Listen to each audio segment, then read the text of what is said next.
I just got to imagine there's all these new viewers who are like, so I like all this food content on the internet, but like it's never like racist. Yeah.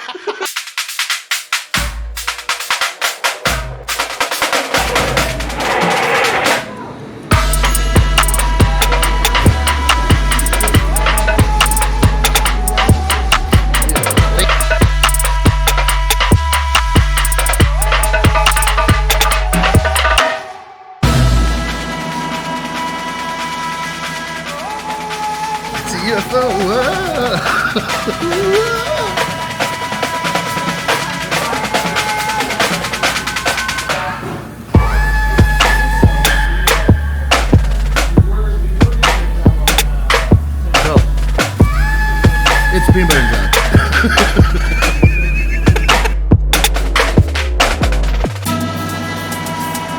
Hi, welcome to I Could Eat. I'm your host, Mike Eaton.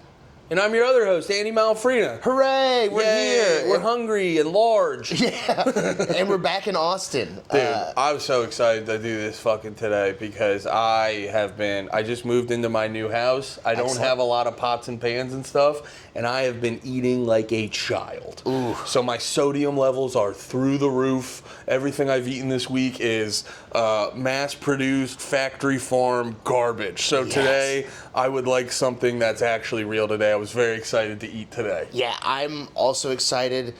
Today we're going to be steering a little different from what we normally do, and we're getting salads. What? No, but All right, welcome to the last episode of I Could Eat. today we're going to get fresh pressed juices and acai bowls. Oh. It's going to be fun.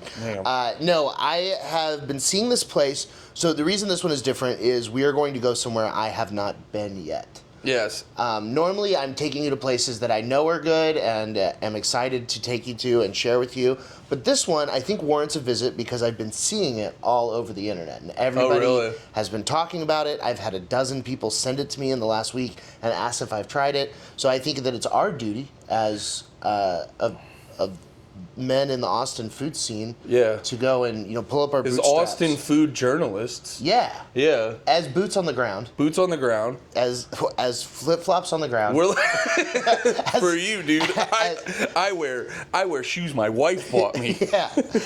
As diabetic socks in our shoes on the ground. Low pressure socks with copper lining to improve circulation. As feet on the ground that will eventually be removed later in life. Yeah. As boots and then later wheels on the ground. In the Austin food scene. I'll be honest though, I'm pretty excited because when I eventually lose my feet, I'm gonna get one of those cool murder ball wheelchairs. Oh, it's gonna be so fucking sick having diabetes. Oh, I want to turn into like a Twisted Metal character. When I lose my feet, I become Sweet Tooth and I just drive around. An ice cream truck Sweet Tooth, dressed as a clown with no feet. Oh, Sweet Tooth is a good pull, dude. Yeah, dude. I want to look like the guy in an apocalyptic movie that when he comes out, you're like, oh, how did he survive? He must be the baddest MFer ever. Dude, just. How did the wheelchair guy survive the apocalypse? It's even better too because it's a wheelchair from obesity. So it's not like you're jacked in the wheelchair. You're spilling over the sides of a wheelchair footless. And that adds to how bad of a mother effer I am. You have to have like a cigar in your mouth. Wait. Fat, no feet, apocalypse? He must be the nastiest dude there ever been. It's just late game warthog, dude. Woo. But yeah, you showed me this, and it paired up real well because usually I come into this going like, Mike, tell me what's good, and like I was actually having a lot of conversations with people about, because I come from the East Coast, Northeast specifically. People say like, what do you miss the most? And I realized because the pizza out here is not that bad. And like Detroit style, we talked about before. So like I can get decent enough pizza, and I also wasn't eating it that regularly up there. But what I do miss are bagels and sandwiches. So I was coming into this wanting a sandwich, but then Mike showed me the video, and I go, ooh, they make them weird. They make them fun. Work. So just because my food-based autism will not let it slide, I do want to say a future episode we will be going to Holy Bagel. Oh, hell yeah. And we will be getting delicious bagels. They have the number one at Holy Bagel is Taylor ham pork roll. Yes. And they griddle it, and it's got the little bit of sear on the ham, and it's so fucking good. I'm obsessed with Holy Bagel, and I have a coupon for the next time I go there, so that'll be good. Perfect. How very peculiar to use a discount on a bagel.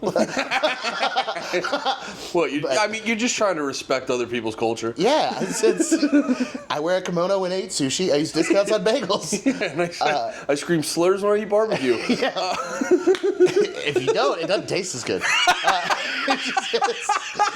It's not even a moral thing. It's about the flavor. Like, no. This is just about flavor. No. Whoa. What's your cousin looking at me like that? Yeah, I wasn't calling him one. I was saying this makes me feel. You gotta understand. I was calling the brisket a slur. Sandwiches. There's an interesting chasm of sandwiches that exists in Austin because you have very, very good sandwiches. Well, that pairs up well because we are both interesting chasms. Fuck.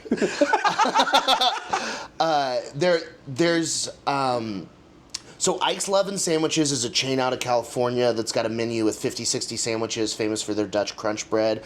Ike, the main guy that does it, is a great chef and does a lot of cool Instagram content. Huge fan of them and what they're doing, but it is a chain, which kind of goes away from how I feel. Now, Little Deli and Home Slice both make very good sandwiches. I think Home Slice has the best Italian in town. I've heard a lot about Home Slice. I've gotten some flack because they put mayo on it, and that's apparently against the rules. Mayo on what? Mayo on a hot Italian sub. Yeah. It's fucking delicious. It's the best. People have a weird thing about mayo, and mayo is great on a lot of shit. And mayo is just wet fat. You're making something wet and fat. That's perfect. It's not just the honk in me. It's like, mayo is a great addition. I like throwing it on my cheesesteaks. I'll throw it on a fucking burger. And yeah, I've had many hot Italian subs with a little bit of mayo on it. It's a good time. It's, you don't want it to be the main event of your dish. That's psychotic. Then you're going to be some Midwest psychopath. Yeah. Start putting weird things, calling it Snickers salads. That's a gateway I don't want to go through. You slide a little bit of mayo on it. It's a good time. And then you add a little bit of zest to it, and now we're fancy with an aioli. I'm not a raw onions guy, so I get it, no onions. But other than that, it's a perfect Italian sandwich for me. And I will say, I have never been able to finish it. The whole sandwich is 4 pieces. I can only eat half. I eat the 2 little pieces. It's crazy you would lie to the viewers like that. Mike Eaton hasn't finished a thing. Well, not in one sitting. I always finish it. The thing is, you order it, it's $20 or whatever, and you get 4 pieces of sandwich, and you essentially get 4 times that you get to eat a good sandwich. Dude, which rips. That's what I miss about. That's another thing I miss about Jersey too. You go to get a sub or whatever, and you get the large size, and then you're like, oh, I can eat for a week. Yeah, because they give you so much. There's also a place, Madame Tucci's South Side, that does Grandma Max's hot ham and Swiss on a Kaiser roll, that sounds which great. is fantastic, simple $5 sandwich. And then there's a couple of other little places that do pop-up sandwiches that aren't sandwich shops per se, but have a good sandwich. Sure. Some good banh mi's here and there. I think it's Dong Nai. They're my favorite pho, but I think they also have very good banh mi's. I'm not a banh mi guy, so gotcha. Not on me. But so what are we getting into today? Because you showed me this video, and it was so interesting looking. So we are going to Spinning Buns today, which is the new Korean UFO burger spot. So what they're doing is essentially making a savory Uncrustable. Yeah. They're building your burger, nice brioche bun, delicious toppings, and then they're putting it in what kind of looks like a waffle maker. Yeah. It's a crimp with 2 solid parts on each side, and they press it down and then flip it, and it cooks inside of there. But because of that, you're getting a char all the way around. You're getting that kind of, when you have a grilled cheese and you press it down and you get that caramelization and like the butter inside of the bread. So it's that, but it's a crust all the way around. And then what I'm interested to see is what goes on with how much cheese and juice and grease is inside of there. Is that first bite going to cause like a leak? Yeah. Am I going to have a river down my face? No. Or is it going to be so cheesy, melty, gooey that it's just Yes. Happy Pocket. That's a big element of eating sandwiches like this, where you're like, they're good, but will I take that first bite that will spray out hot juices and melt my face like, what I'm eating is the creature from Alien? Yeah. Like trying to kill me? Yeah. Is this a xenomorph sandwich? Well, I'm excited too, because I think you mentioned that earlier before we started recording, but yeah, you said it's a Korean place. Yeah. And they're doing burgers and stuff. Yeah. So is it like a Korean style burger, or is it like a Korean take on American food? Because I've been seeing there's like a lot of food content online where in like Korea, Japan, all these different like Asian countries, they because they're one of the few countries that are still hyped on American shit. Yeah, they love us. So it's mutual. We got all these fucking weebs here into anime, and they're over there like, we love a fat McBurger. Yeah, yeah, dude, fuck you, I love you. And those are just the messages they send to Mike. We love a fat. Once a week. Someone's just doing a terrible Bobby Lee impression in my DMs. No, because I also saw a lot of these. I love to get into fat guy ASMR, where it'll just be a dude in a kitchen recording people do prep and make the food. And there's apparently like a big Detroit pizza scene in like Japan and other countries like that and stuff. So I get excited to try like an Asian take on American food.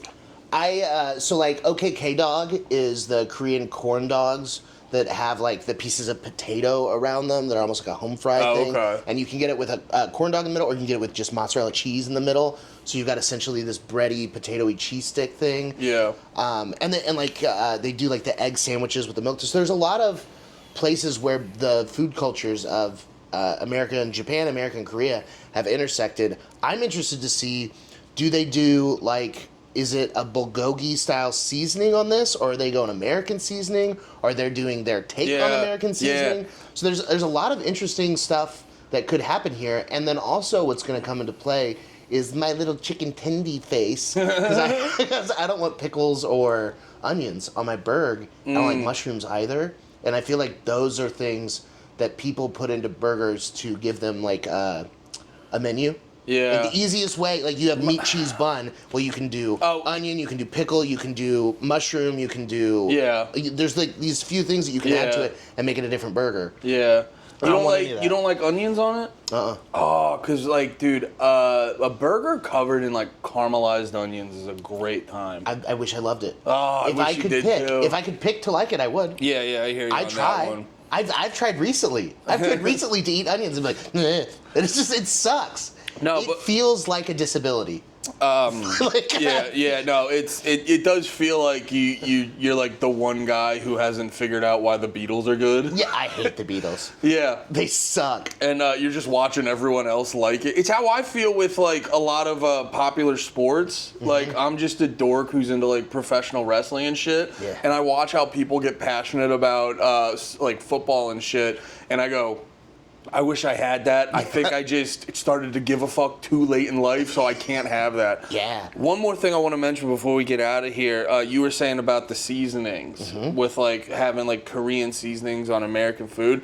I'm very excited about that too, because I was just talking to someone about this where like where I lived in New Jersey, a lot of the delis and stuff were owned by Indian people. And I started to notice the fried chicken they would serve.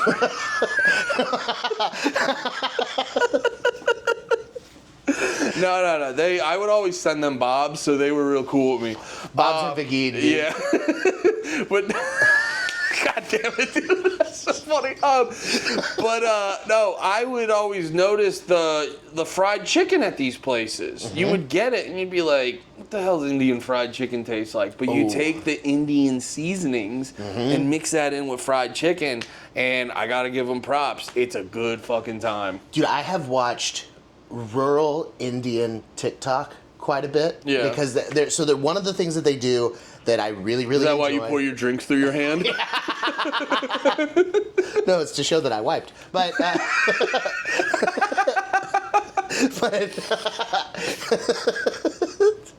when you think about it, a sink is like an Indian bidet. There's just like... okay. I just got to imagine there's all these new viewers who are like, so I like all this food content on the internet, but like it's never like racist. Listen, I want two fat whites discussing food, but I need them to pick on other races. Can you be so appreciative of the hard work of these people and then demean them right afterwards? But so there's a subsect. It's actually not even TikTok. It's on Facebook Reels. Yeah. And I get them. All of my algorithms are different, but this one comes up a lot on Facebook, and I like it. Are you okay? It's Getting deep into Facebook Reels? Is everything okay, Mike? It's fun. Everything's fun. It's rural India, unpaved ground, so it's just grass and dirt that they're all standing on. There's 100 to 200 of them gathered around, men and women, and they're playing some sort of carnival game. So it's generally like, it looks kind of like Plinko. Yeah. So there's like a big board, and they roll a ball down it, and they're spinning stuff, and there's loops, and if it lands in one of the things, they win from these prizes food. So it's like cooking oil and spices and a bucket and stuff like that. One thing I really love is the guy, when he announces the winner, he goes, 1 kilogram eatable oil. And I just love him saying eatable oil. It just fucking rules for me. Eatable oil? Instead of edible, dude, he goes, 1 kilo eatable oil. I was like, yes, dude. 10 kilo rice. Like, dude, he's awesome. So I love that guy. You're just laying in your bed and it's quiet out here, and then your roommate just hears you go like, ha ha! Exactly that. It's exactly that at 3 a.m. But then the videos that are next to that is always about the same group of people, but they will have a massive wok, and they will be preparing 500 to 700 chicken. Like legs or drumsticks. Yeah, that goes hard. And they're using like Mountain Dew and stuff in the marinade. And so they're all pouring like bunches and they're like swirling them and doing the drinks. And they're all just mixing everything by hand. But then they'll end up making like 2 or 3 different variations of the sauce. Yeah. And some of the sauces that they've used over there, like my mouth is watering looking at these guys with unwashed hands mixing barehanded in bowls and dirt. And I'm like, I want to eat it. Oh, you got right into my veins. Yeah, and the Mountain Dew, the Mountain Dew thing seems like it hits, because that's also an element too. Like, have you ever made like carnitas authentically? You got to put the Mexican Coke and shit like that in there. So that sounds pretty sick. I could get into that. All right, let's go get spinning buns. You want to go eat some UFO burgers? Yeah, I very much do. Let's do it. All right, it's the approach. We're going to Spinning Buns. I hope it's cool. Here it is.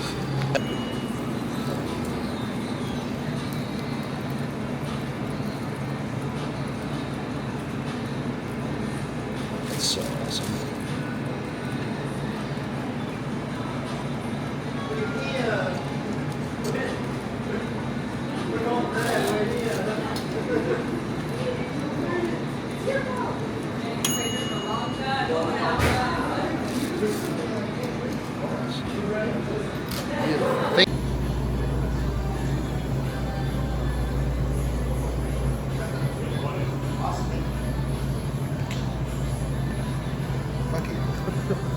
These little content creators. Stop, I hate it. Stop, I hate it. Multiple comments on the internet said that the onion rings were to die for. So I'm gonna take the first bite and see if I get violently attacked. yeah.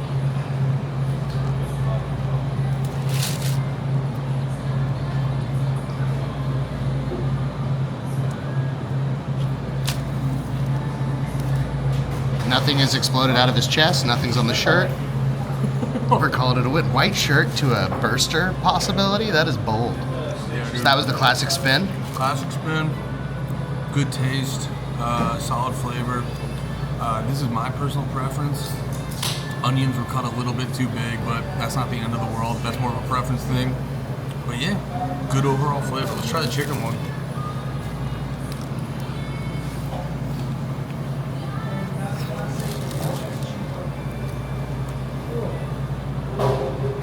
I saw a pickle. Pickle, and I'm not a big fan of pickles. Balance on it's really good. Did you say the bounce on it? The balance on it. Pickle's got a good bounce. Yeah. Yeah. No, you grab got it. that. But yeah, the balance with the pickles and the flavor and everything is really good. And yeah, I think like with my first 2 initial bites, the only minor complaint is with like me personally, like a little bit more zest. But besides that, it's solid. Bun tastes good.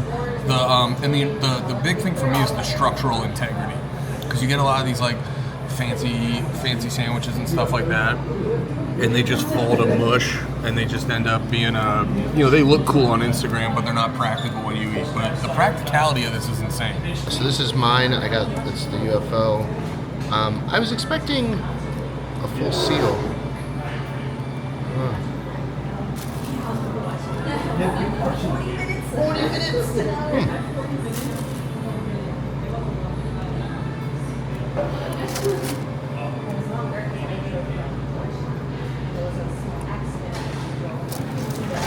It's a very good burger. The texture of that UFO thing on it, the bun being compressed like that, is nice. I like it. But I see what you're saying. There's just like one piece missing from it, maybe, and I don't know what it is. I'm gonna try this onion ring.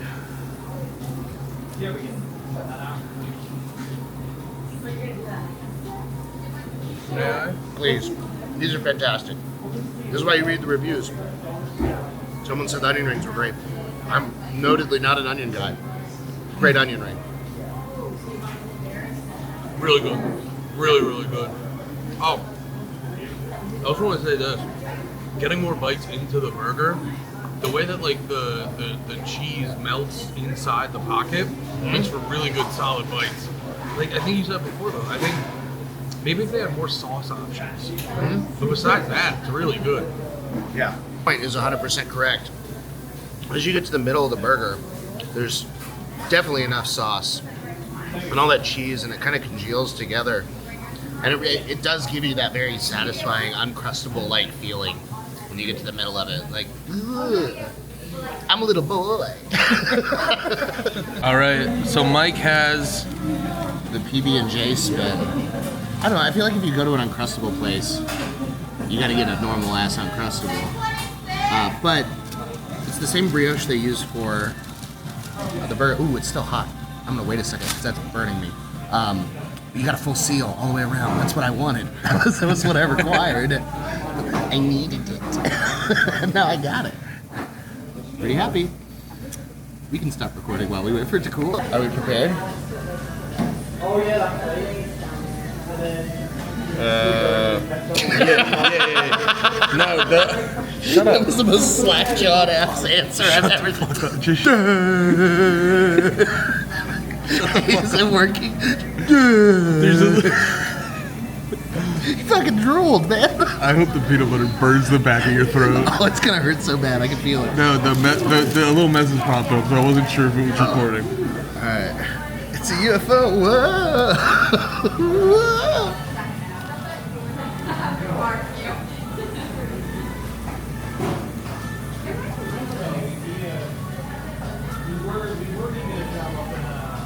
So, it's peanut butter and jelly. And that's really good.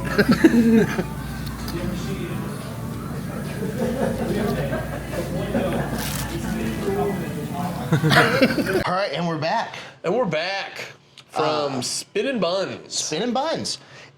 We were having a good laugh because the peanut butter and jelly sweet spin was legitimately Jif peanut butter and Smucker's strawberry jelly. Yeah, you were like super, and the presentation, it was kind of like the theme of the whole day. It was like the presentation was really cool. Yeah. And then you're like, this is fine. And that was the part where I was kind of like, it was a weird thing where we were even having a very fat, detailed discussion on how Jif is the best, and it was an in-depth breakdown, and it's like Jif peanut butters. Jif is the best, but at the same time, there is something when you go out to a restaurant and they're like, "Ooh, we have a cool little peanut butter PB&J type thing," and you're like, when they literally just give you Jif, Yeah. you're like, that's. And then like, you were doing like the upcharge was fucking nuts because they were using Martin rolls, which once again, if you're at a picnic or a cookout or whatever and they got some Martin rolls and some burgers, you're like, yeah, this is pretty cool.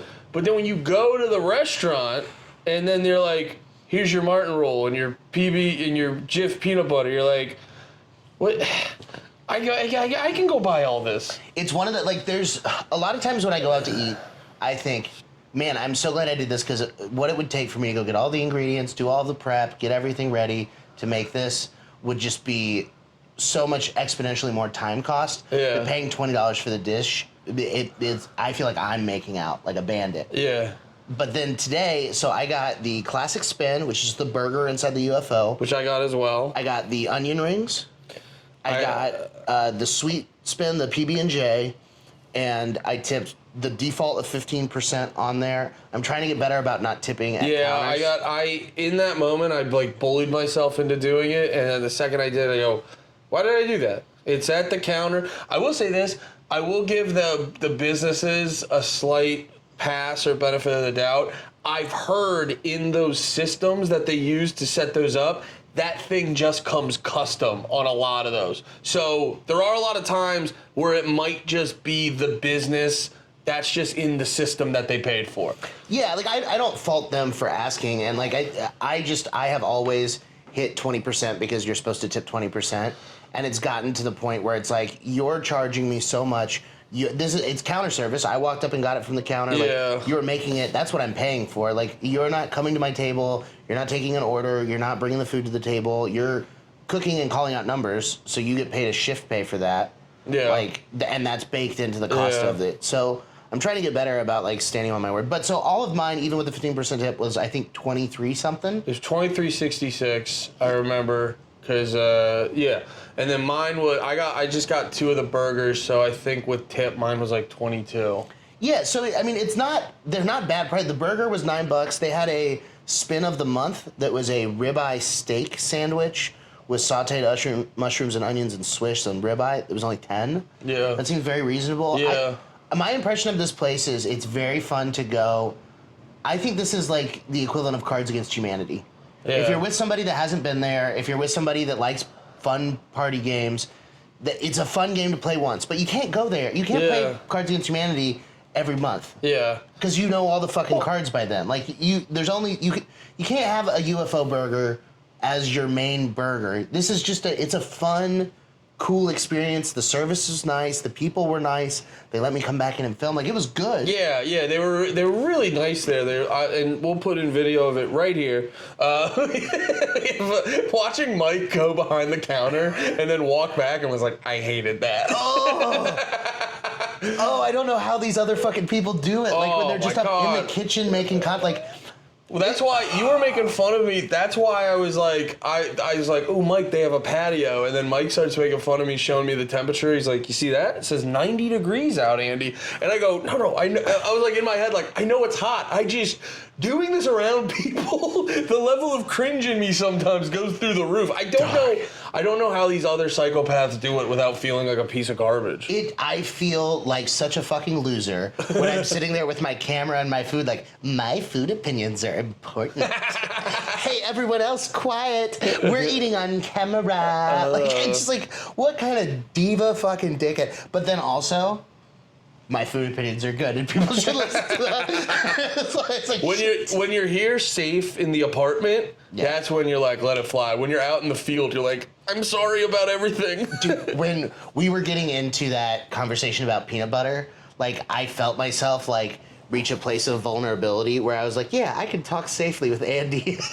Just fat on fat, one to another about peanut butter.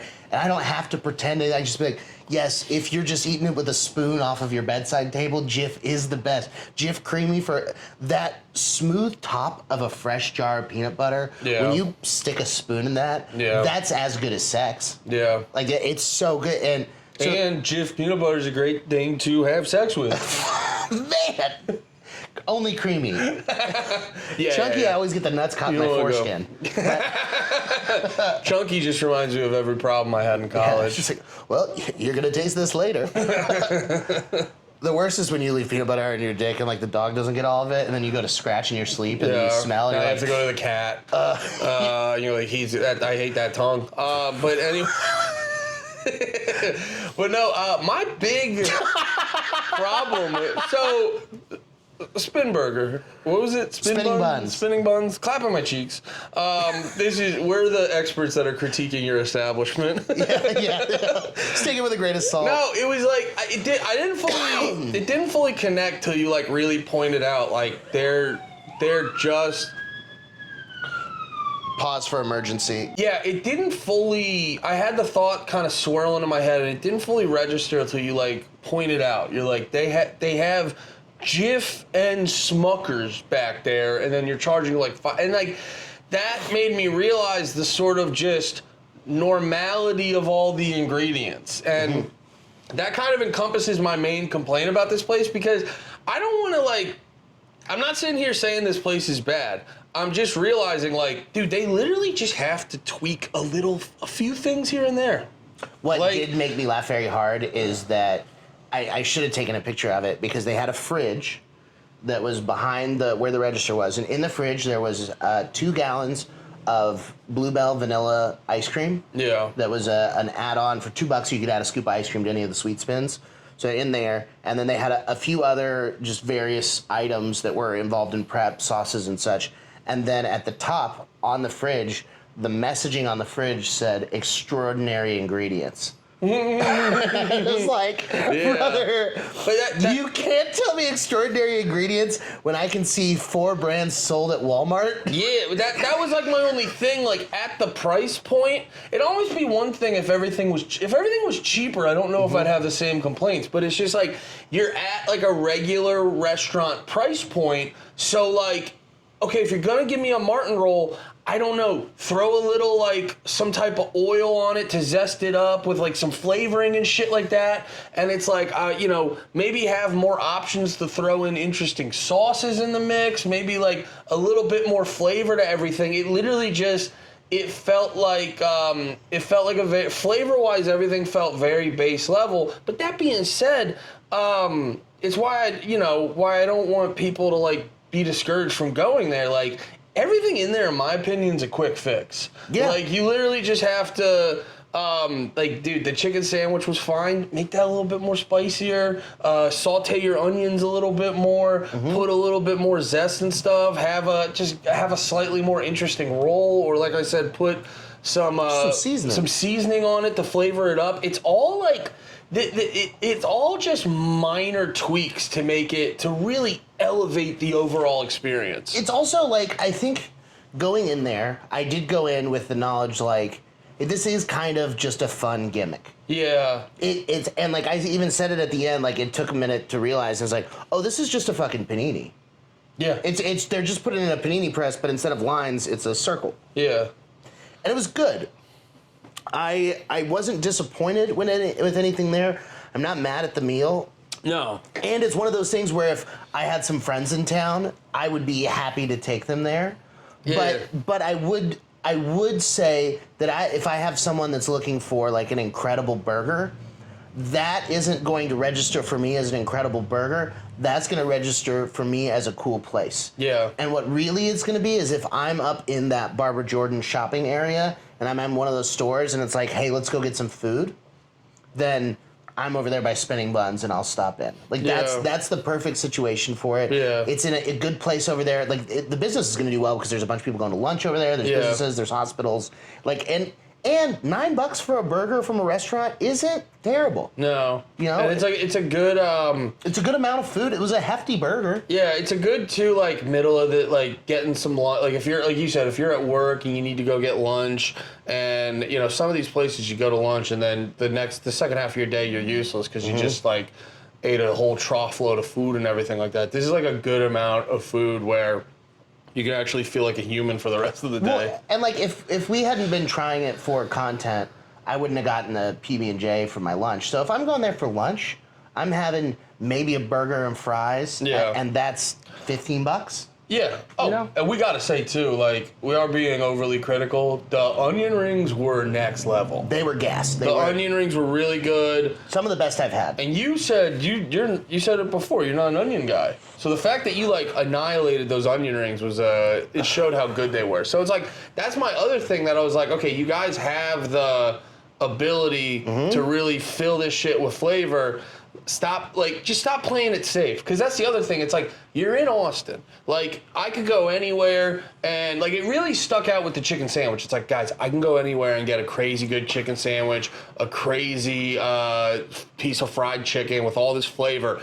It's like, go nuts. There's no need. You're like, in Austin, maybe if like where I came from in like PA or whatever, where you get a lot of people who have like a really mild flavor palette. Yeah, play it safe there. But it's like, you're in Austin. You can let it ride. I think that like what the chicken sandwich felt like on that menu was they needed something for people that didn't eat beef. Yeah. But it was legitimately like when a turkey burger's on a menu. Yeah, it's like an afterthought. You can add a veggie patty type substitute type thing. It was just the chicken. But if they would, marinate the chicken in pickle juice maybe, and then just throw on some good seasoning, just copy what's working.